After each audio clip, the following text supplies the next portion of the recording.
Hello, welcome to AccraCity Podcast. On today's episode, we have Manny, Meryl, and Daisy. And my name is James, and we are currently tuning from London. AccraCity Podcast. What shocked you most about London culture when you first arrived? So, I'm the only one from Zimbabwe. So the thing that shocked me, I came here, first of all, when I was 8. I came in 2002. I was born in, yeah. So yeah, I was about 9, actually. I was 9. I was 9 when I came into the country. I was 9 when I came into the country, and the thing that shocked me was, obviously we spoke English in school. I spoke English at home with my parents, but speaking English in England was a different ballgame. Like, I remember my teacher, Mrs. Hall.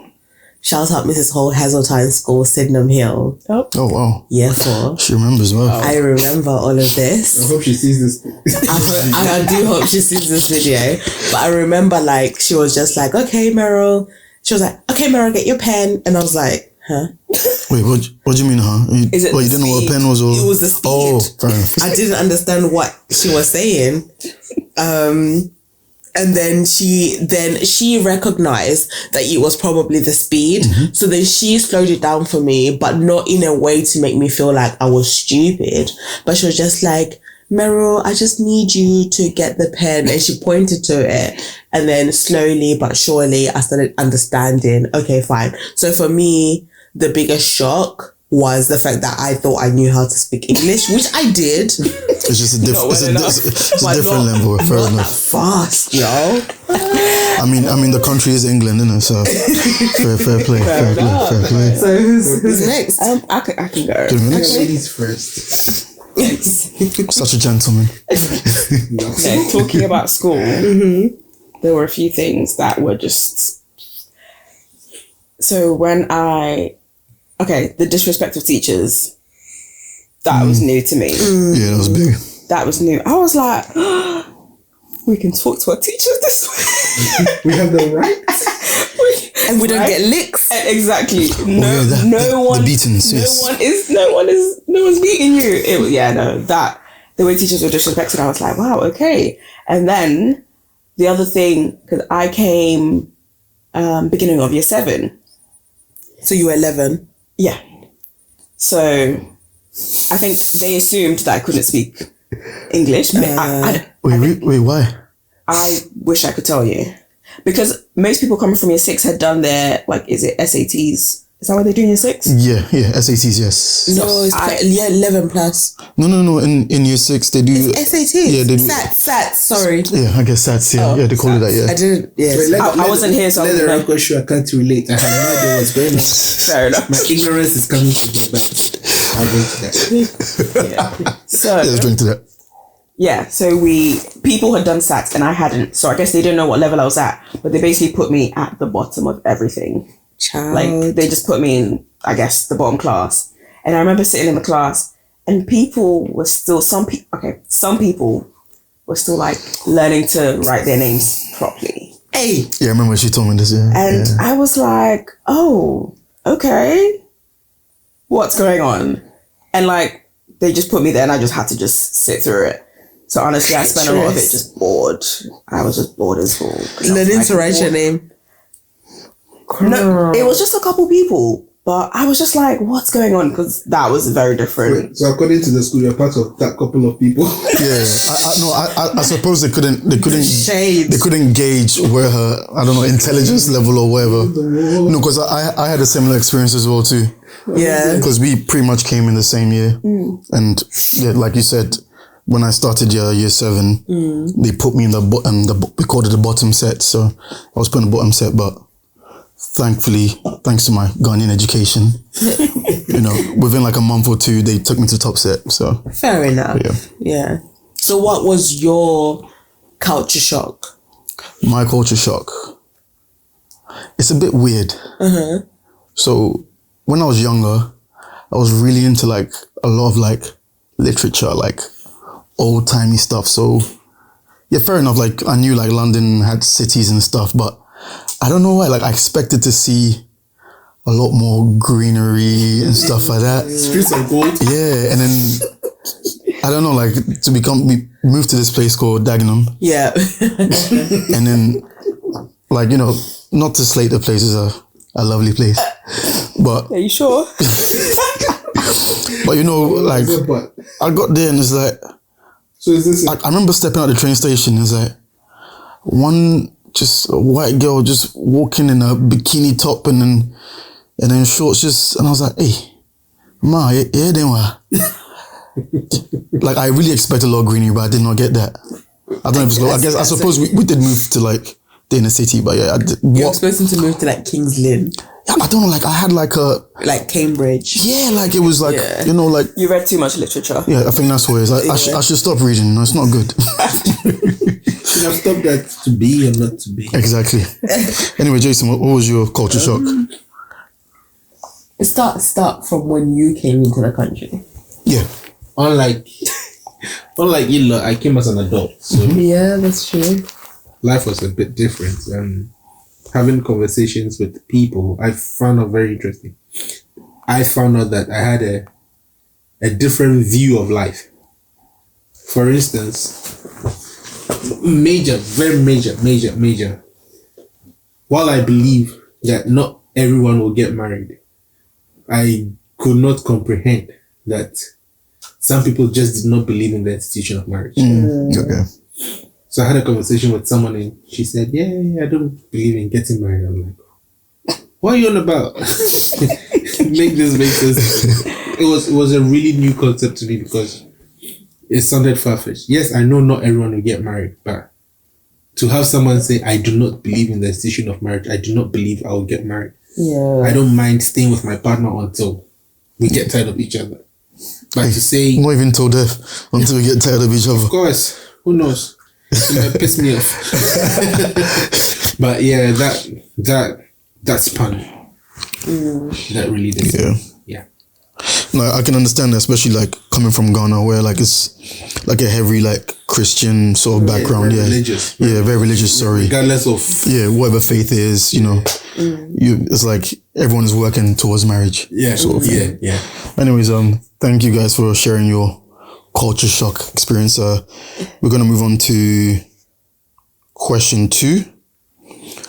How does the concept of community differ between Accra and London, and in your case, Harare and London?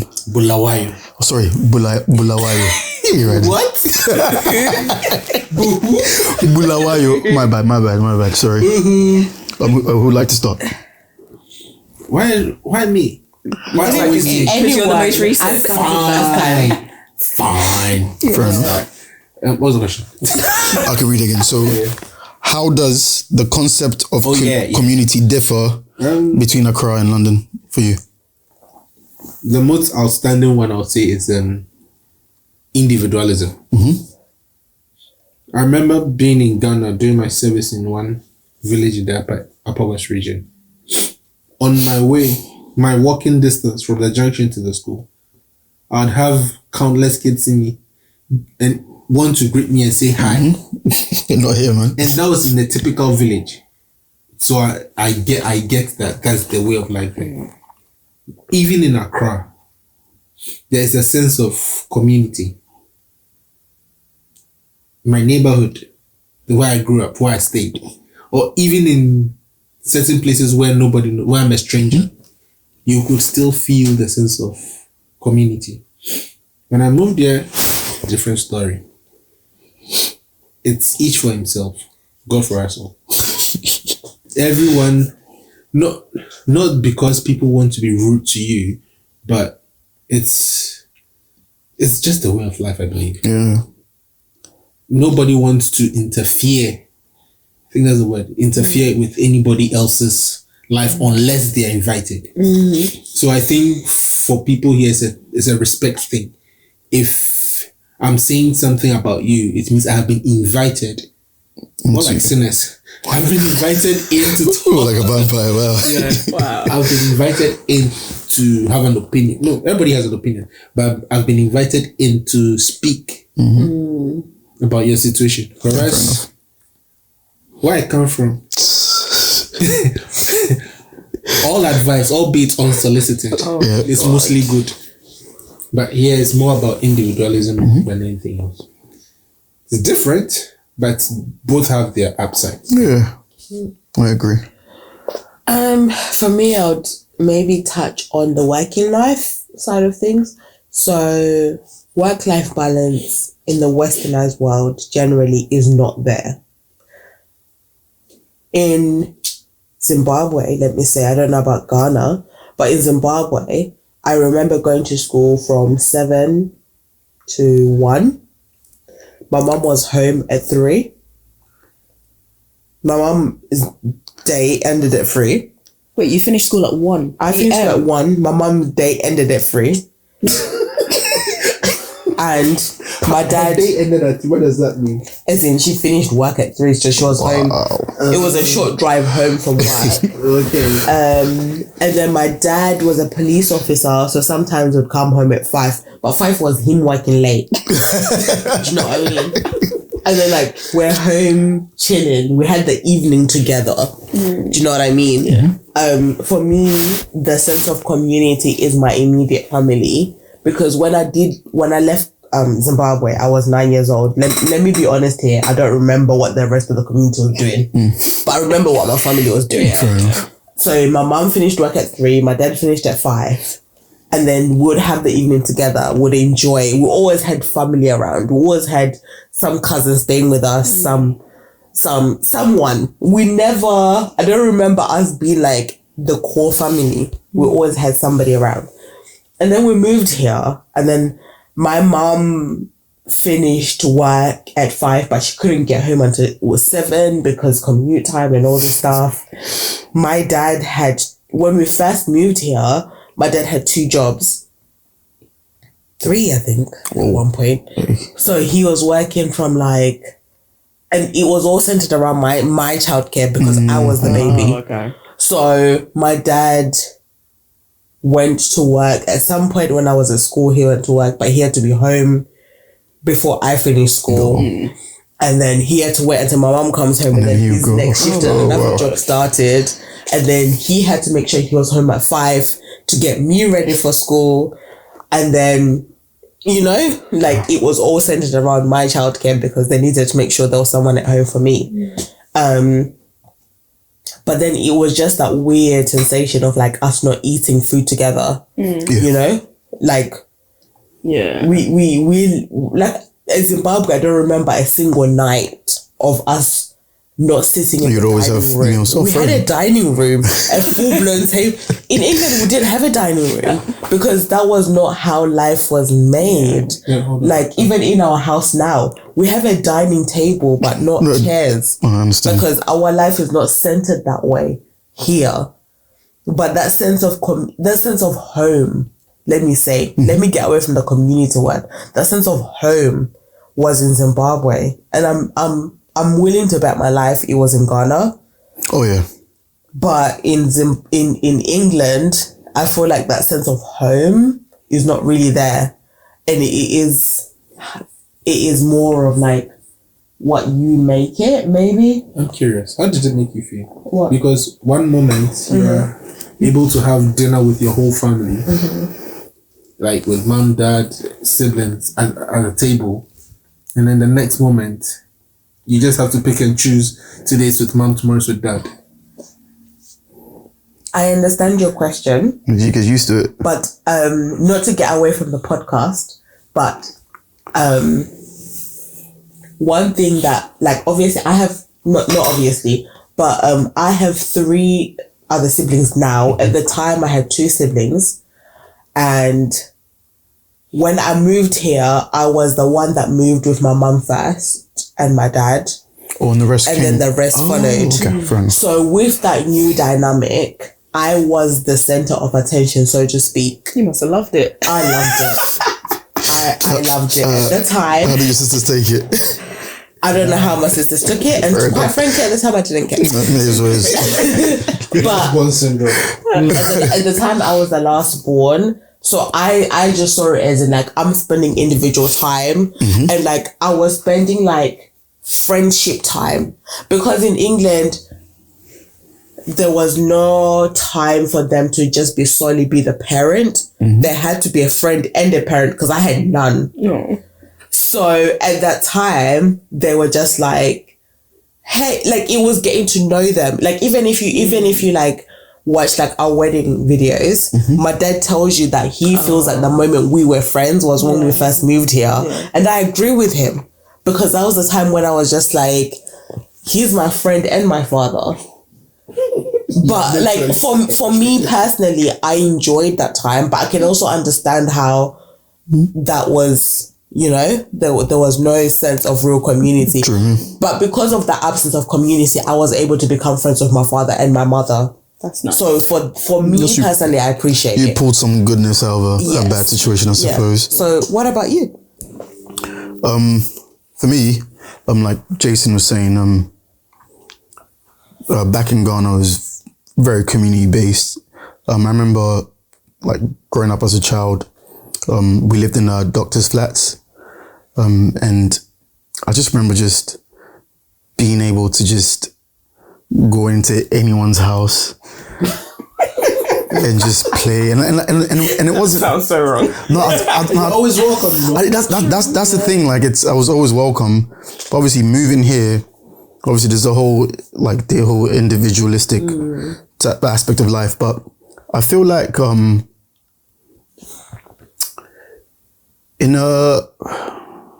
do I put this?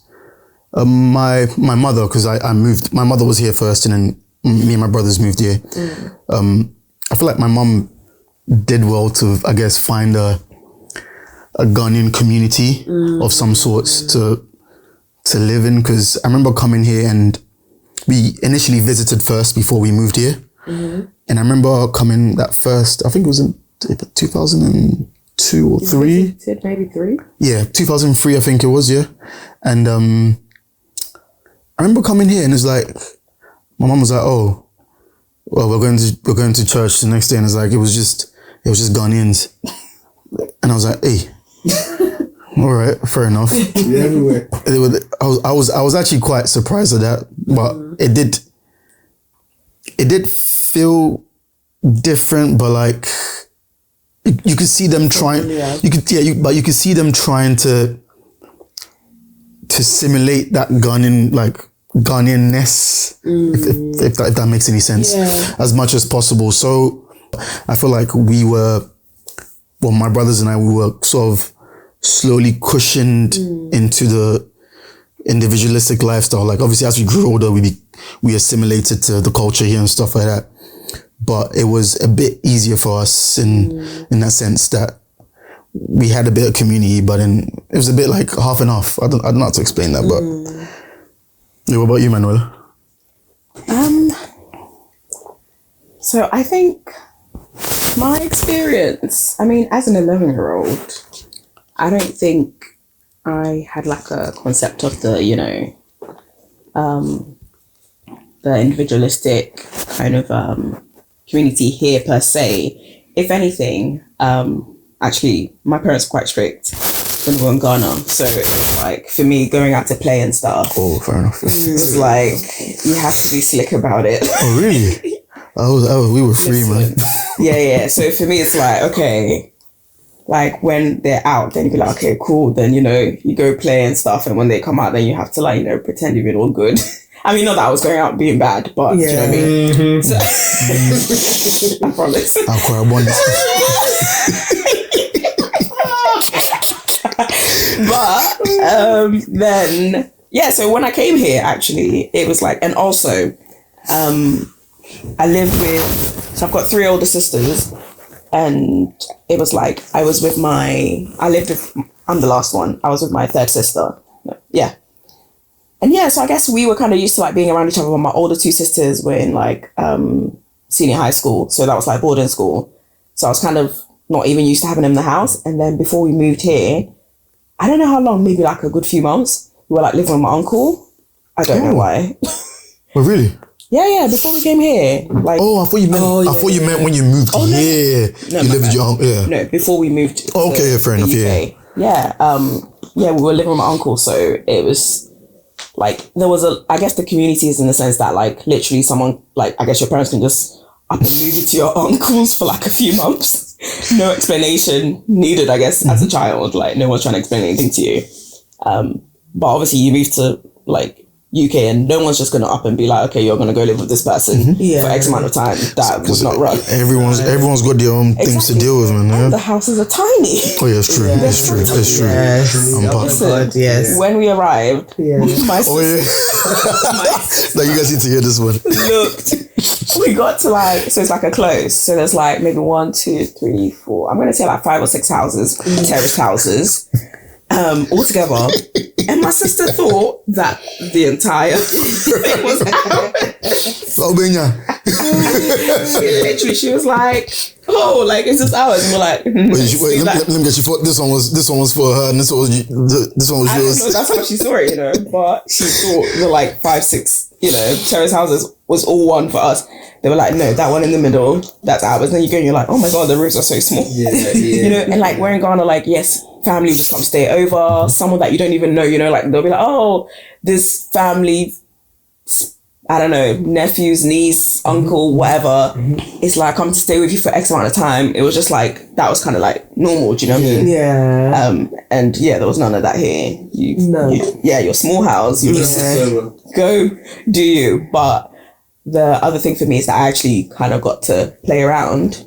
Was that maybe because actually my parents were at work and as in like when you moved here, your parents. Oh, okay. So you feel like you had more freedom. Yeah, I think so. Oh, okay, I think I actually got to play around my area. I actually felt more. Well, I couldn't do as much as I wanted to. No, I think so. Yeah. Oh, yeah. Interesting. Really?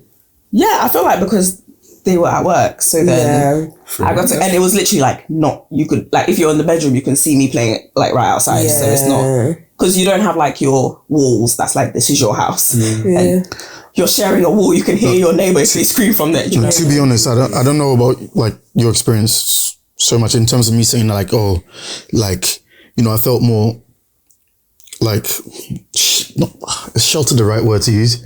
Like, I didn't have as much freedom, but I don't know if it's because, the area that we moved into, boys, teenagers and stuff like that, like the sort of things that were happening around. So my mom was like, oh, don't go out, that sort of thing. So, whereas I feel like Auckland was more... Oh, it was a very quiet... Yeah, it was more relatively... I think literally we were probably the only black family that had moved fair enough. like I don't know how many mile radius. But yeah, it was like, I had my...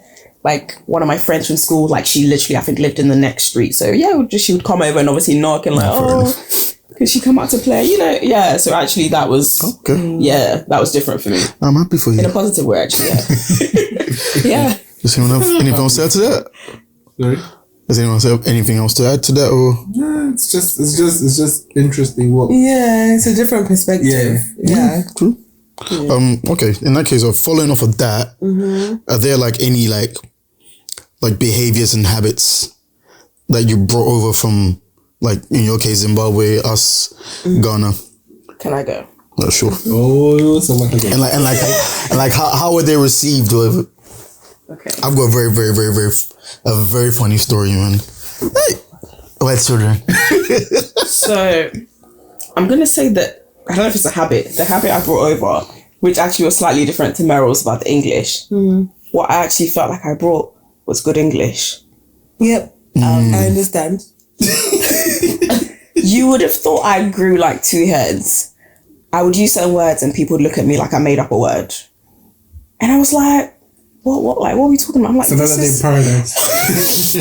Honestly, like I said urinate. Yeah, that's the one. Yeah, urinate. I said urinate, and one of the girls thought I made it up. She genuinely said I made up the word. Wow. Yeah, I said an eraser, and she was like, no, that's not a word. You did. How many people say urinate? Yeah, but no, a lot of words I was using, it was like foreign. I was like, I'm in England. What's happening? Why don't people know these words? But I guess, obviously, we're probably, I don't know, old. It's not even old English. Urinate's a word. I don't know. It's not old English, but I suppose it's not. It's not commonly used. Yeah, it's not commonly used, yeah. And obviously 11-year-olds, they're like, oh my God, what's that? You know? Were there like any like cultural like habits like, that like didn't like maybe the kids around were looking at you like, maybe I don't like you took food to school or something like, oh my like God. What's that? Don't. My mom made me sardine sandwiches. Yo, what's wrong with that? Smells. Listen. Oh, really? The kids were like, what the hell is that? Wait, but is that actually a thing that we ate in Ghana? Cause I don't know. Okay, cool. All I knew is I like sardine. It was in a sandwich. I liked it. And apparently that was so unusual. They're unusual. What do you mean sardine is so unusual? Tell them. They're unusual. Yeah. But yeah, for me, this is a difficult question. Because again, as I said, I came as an adult, so I'm a very boring person. I know, I agree. I'm very happy with that. In Ghana, if you're looking for the very, very first place to look for me, if I'm not at home, I'm at work. It's the same thing here. I haven't changed. Oh, really? If you're looking for me, fair enough. if I'm not home, I'm at work. If it's not either of these two places, then we start with a chat. Where can he find free food? Oh, wow! And work your way from there. It is what it is, man. I understand. Nothing really has changed for me. Again, because I was an adult when I came. So you feel like were you more like setting your ways about certain? So. Fair enough. Okay. I'm setting my ways. I'm not gonna change. They didn't change you. No. Probably I'll just pick up a few foreign accents.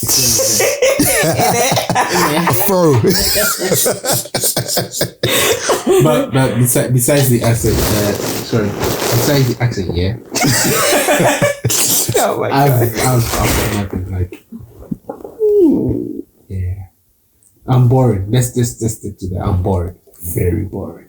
I feel like Meryl begs to differ. Was Jason boring? Of course not. Ooh. What was the question? The question is, what habits did you bring back from home to the UK? What habit? Yeah, and how were they received? Oh, no. I'm genuinely trying to think. Like, I'm trying to pick up on your stories and be like, this is the thing that I brought with me. Do you think that maybe there weren't any like big like differences per se? Like, because I don't know, would you say things are maybe more similar in Zimbabwe and England, maybe than to like Ghana? Ghana and England, yeah. Yeah, I mean, to be fair, to be very fair, I would say Zimbabwe is a lot more westernized than Ghana is. Interesting. To be very fair. So in terms of like culture shock, it wasn't really there because you got to remember Zimbabwe was a pet child of England. So like we were very much raised in that Britishness. Yes. How many nests? Five more. Moving to the UK as a child and not necessarily completing secondary school, then again moving back to Ghana again, having to readjust to speaking to adults with some level of fake respect, because here I could speak to the teachers on a level, like if I didn't understand something, I could just be like, I don't get it. Can you please go? But I don't know, like going back to school in Ghana, I felt a bit like I have to run through some hoops to try and get some sort of restriction. Yeah, like I felt a bit.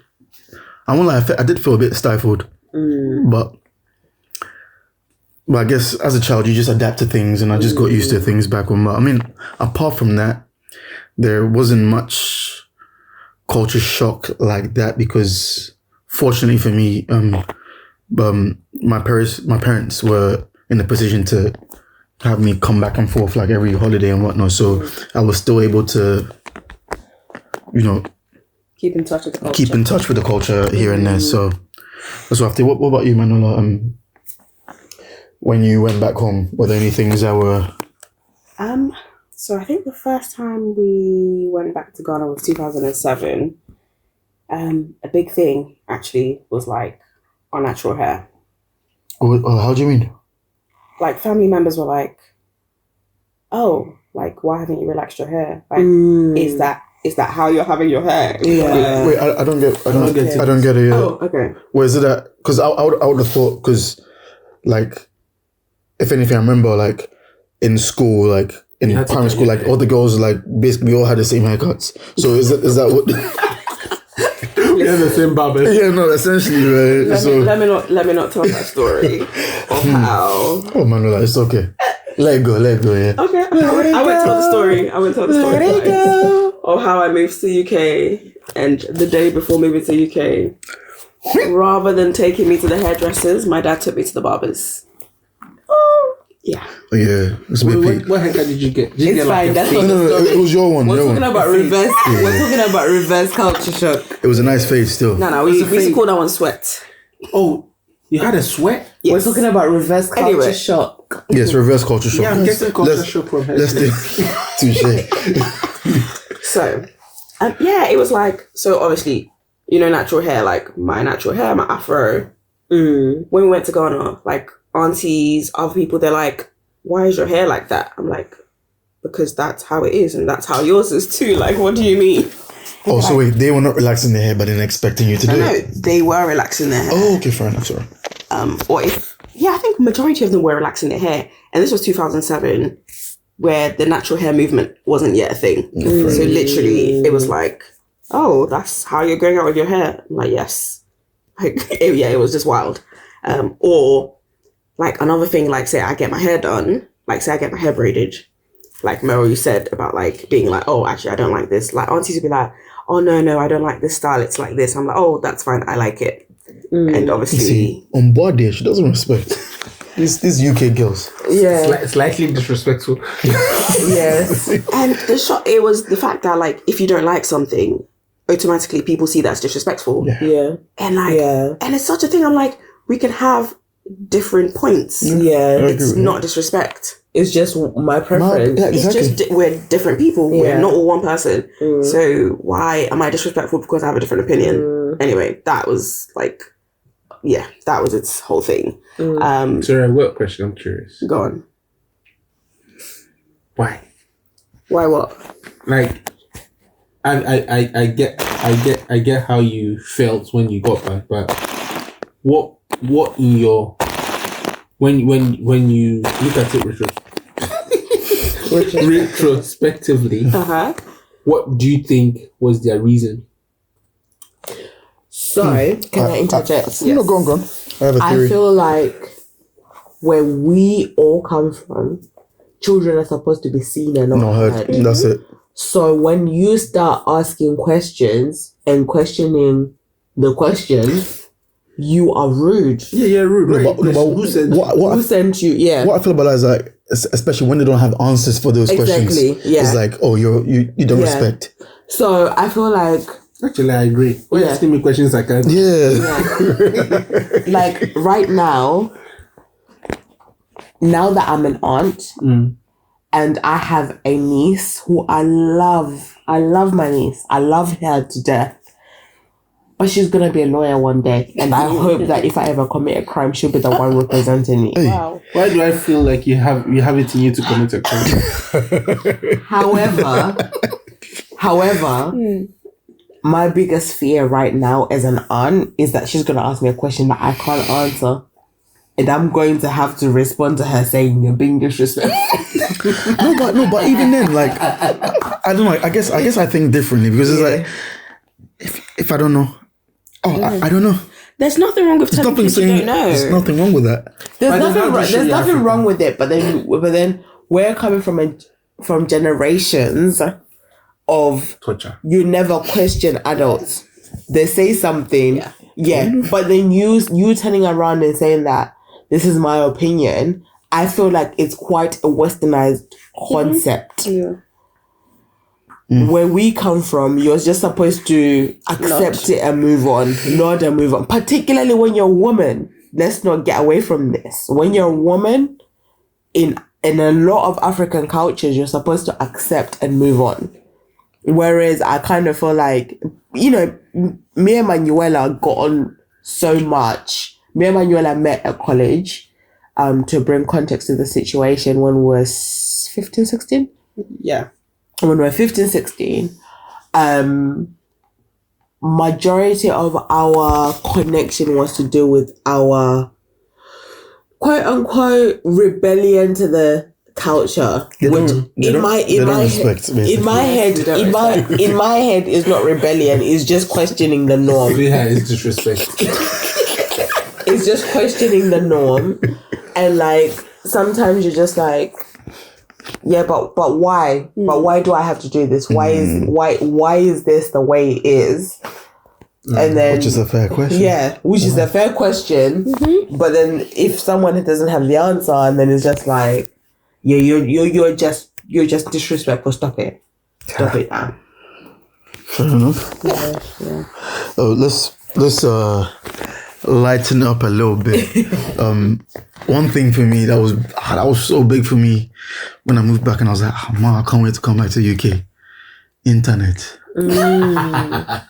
Internet. Yeah, 4G. Oh my God. And then Edge.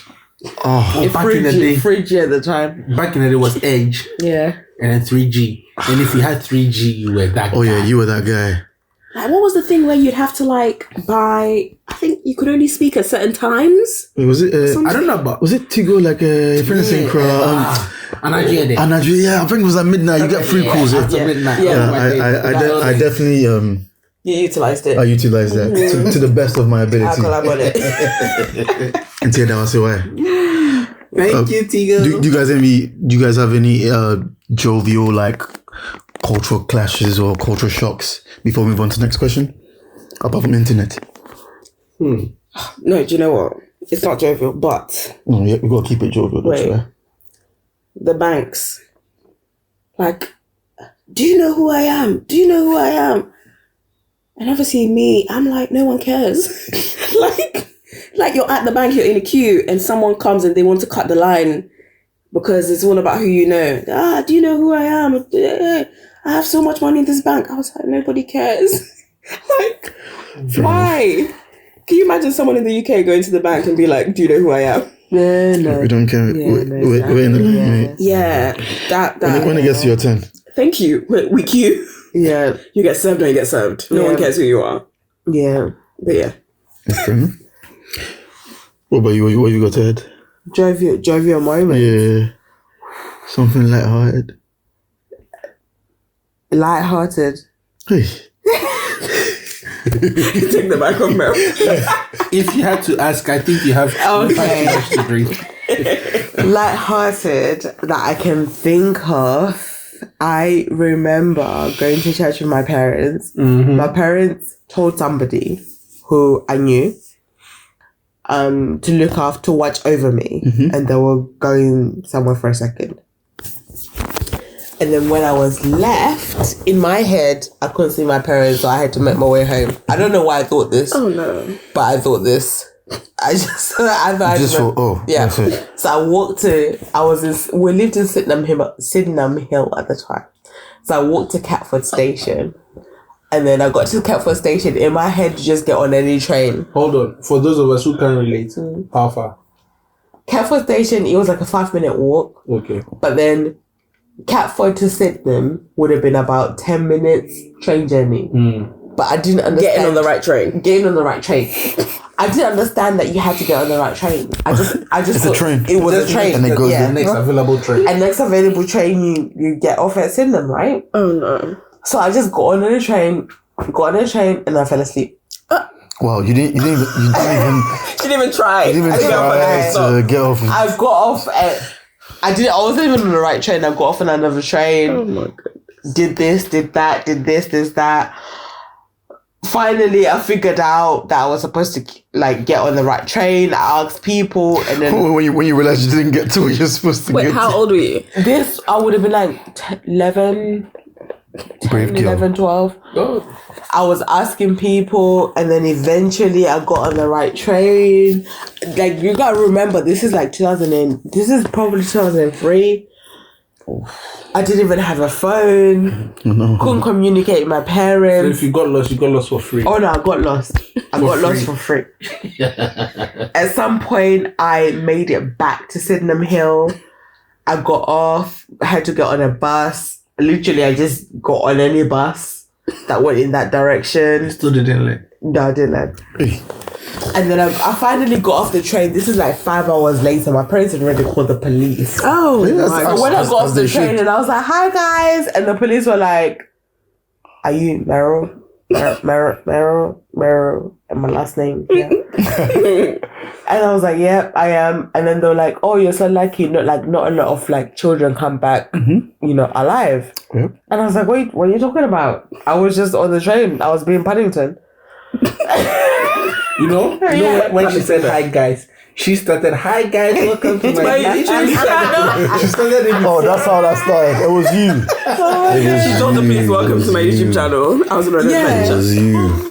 And I was just like, I can't remember the original question. It was a vlog. Yeah. Oh no, we're just talking Vlogging about just my drove you like day. Hi culture guys, I was shocks. just on Yeah. the train. I just got lost for 2 seconds, but I'm back. Like I never left. But then this was me. This was like I didn't appreciate at the time, and I think it takes having your own kid to finally understand how worried my parents were, the fact that I was in a strange country. I had been on an adventure. You probably had a great day. I didn't even realize 5 hours had passed. Yeah. Is that you? 5 hours is how long I was going for. Wow. I was just like living my best life on the train. I'm living my best Getting on the wrong life. train. Getting on the wrong train, yeah. The police had a go at me, and I was just like, okay, cool. But again, wrong. this was if you were back in your country, this was they a would've whooped Zimbabwean your police. ass. This was a Zimbabwean Whooped police. your ass. I was just like, oh, thank you, officer. I know the Zimbabwean police will whoop my backside. You would have been hooked. In fact, your parents would have whooped you then the They'd have joined in and that. yeah. Yeah, for causing stress, fear and panic to your parents. Who are you? It is what it is. Oh my god. Oh yeah, sorry. That's right. So anyway, like I just don't know what the question was on that it's one. I alright. don't know why I started telling the story. just summing up, like, all of our experiences, everything we've spoken about today. Yeah. How do you guys think like people can navigate like identity when living between two cultures? Because one thing I've always said, for me personally, I am pretty sure every Ghanaian British has the same experience. I don't feel Ghanaian enough, and I don't feel British enough. It's like I'm stuck in between. Maybe we need to start like a Facebook support group or something. Facebook. Who uses Facebook? I guess Showing your age. that's my age, innit? But yeah, it's like when I'm in Ghana, it's like it's so obvious that You don't belong. You're not one of us. and do you know the funny thing? Like one way they can actually tell that with it's the pace at which we walk. Yeah. You're too fast for that. Like, I'm telling you, man. see, be chill. Say what you have to say. Be chill. Walk. Take your time, yeah. Yeah, Charlie, chill. It's true. The sun is hot. Why are you rushing? Chill. It's too Nah. hot. Let me go out. Stay. No, but back. that pace. Be chill. Yeah. Fair enough. Take your time. That's it. Why are you in a hurry to? To go where I'm going to. It's still the same. But anyway, just to sorry to cut you off, Jason, No, it's but alright. just to just to sum it up, like what advice would you have for someone like trying to like navigate between two worlds, trying to stay true to who they are, stuff like code switching sometimes, like sticking to their cultural roots, their mental health, stuff like that. If there's any advice that any of you have for someone who's possibly going through this, or So I would say, because like I agree with you, like what you said, you don't feel Ghanaian enough, and you don't feel I wouldn't even say I feel English, to be honest, or you don't feel British enough. But yeah, because like when you first move, it's like you've got, say, the other like black kids who are born here, they see you differently. But and also then they're they're not like us, literally. Word to Kendrick Lamar. Shout out to Kendrick. And then obviously it's like the white kids don't see you as one of them. Mm-hmm. The black kids who are born here don't see you as one of them, and you're just like a kind of in between. But I feel like what has helped is actually finding people with similar experiences. Mm-hmm. That actually, like Meryl said, that's how, we that's how you connected too, when we, right. yeah. And actually, I feel like actually a good few of us in like college at that time were all like in that bracket. Yeah. Moved to the UK. Probably there was a shared struggle, shared trauma, we trauma bonded or whatever. I never really had that, so. Where you were like really connected. No, I was like, obviously I had the guys at church, but I didn't go to school with them, so it was like I was by myself. Yeah. Type of thing, so. That was like a once a week thing, so I get you. But yeah, actually finding people with that shared experience, I feel like that kind of helped because you can just share your stories. And I don't know if you really did that with your brothers and your sisters, but sometimes you'd like talk about the stuff that happened. Like, oh my God, like this was so weird. This was, I feel like that's, managing the identity situation because it was pretty hard, I think that's very, very good advice. So do you have anything else to offer to it? Yeah, I mean, I just to second that, I 100% do agree with that. It wasn't until college that I met like-minded people that also came into this country around the same age as me. Like, I literally remember there was a walk that we took, and sorry. There was a walk that we took, and like we were asking each other like, oh, when did you come to this country? And then there was one that said 7, one that said 9, one that said 11, one that said they were born here. We're like, fair enough. The story never gets old. Yeah, I think I heard it. But then it was, I think for me, it was that light bulb moment of like, oh, like none of us were born here. We can all learn from each other. Okay. We can all like lean on each other, really and truly. And I think it was like the breaking moment where we're all like, okay, I can be myself now. Like, bro, I don't know what the hell is happening. I don't know why, community. Yeah, it was that sense of community, of like belonging. And it was this silent club of like, I'm not quite English, but I'm not quite Zimbabwean either. Wait, can I just add? Yeah. The other thing that I feel like we did, which I feel like was a good thing, we laughed at each other a lot. Yes. We laughed at each other's like how un-English we were in certain things. I think we made that into a good thing, just laughing at each other. Yeah. And actually, that was great, honestly. Those memories, cool memories. Yeah. I'm a bit jealous of you guys. Oh. And then I also feel like, obviously, like I'm Zimbabwean. I'm surrounded by Ghanaians right now in this very moment. You're Ghanaian. Married to a Ghanaian. Not by choice. Wow. But by love. Oh. The Mugabe effect. So obviously, like, Mugabe effect. But my point being, obviously, I'm Zimbabwean, surrounded by Ghanaians. My point in that being that, like, the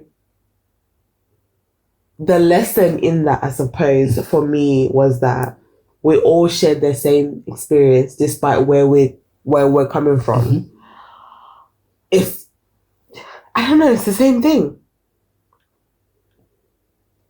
It's literally the same thing. Like, I shouldn't relate to you, but I do. You do. Yeah. I feel like a great perspective. Like Jason, like you said, you came here. You came as an adult. Yeah. So for someone who's moving here, probably looking, trying to get into the working system and stuff. I think at your core, you are who you are. So embrace who you are. Actually, this is what I have always thought, and this is what persons X and Y and Z think. Like, fair enough. To each their own. C'est la vie. C'est la vie. But then, having said that, Jason has always been I don't know, like you said, I get that you are who you are, but then Jason has always been quite open-minded, and I feel like in terms of like moving, your personality suits the fact that you moved as an adult because you've been quite an open palette. As difficult as Jason struggled with the language, with like the community thing, with like, I remember like I know I probably shouldn't be saying this is a podcast. One of like me and Jason's first argument was with regards to language. It was with regards to pleasantries. Like I remember when when we're living in London, and then I woke up in the morning, I left the house, I left the bins in the house, but I was late for work and I had to like quickly run off. And I literally just took out my phone and I texted him, hey, don't forget to bring the bins out. Like I forgot them. Boom. But then it was spitting at the time as well. So I literally texted him that and then I left. And then when in my head, I was thinking when I get on the train, I'm just going to be like, hey, like, are you okay? By the time I got in the train, Jason was just like, yeah, I'm fine. I woke up okay. Thank you for asking. And then I was just like, I was going to text you. It was spitting outside. Like, I had to just text you. I had to text you. You can't give me work in 4D and not even find out how I'm doing. No, yeah, I'm not but I agree with it. I agree. However, I have since learned that for Ghanaians, pleasantries, please and thank yous are a big thing. Preach it. Oh my God. You have to be polite. For the westernized world, I'm telling you what I need to tell you. Move on. No, you have to be polite, man. But then, no. But it is. And then I still find like, although Jason has now, this is like 6 years on now. Go away. This is 6 years on. Jason has now learnt this lesson, but there's a few times when I've caught you when you're just like, they didn't even say good morning. It's still a big thing to you. Top of the morning to you too. Yeah.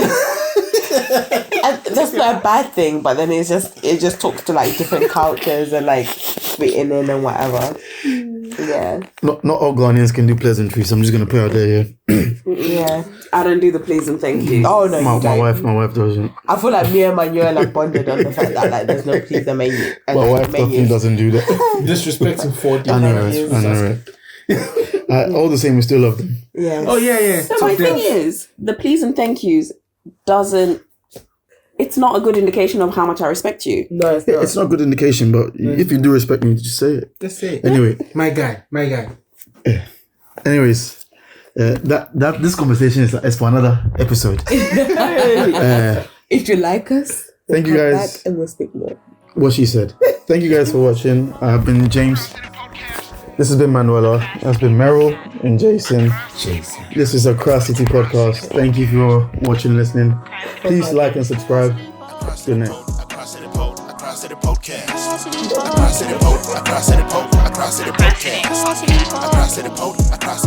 AccraCity Podcast.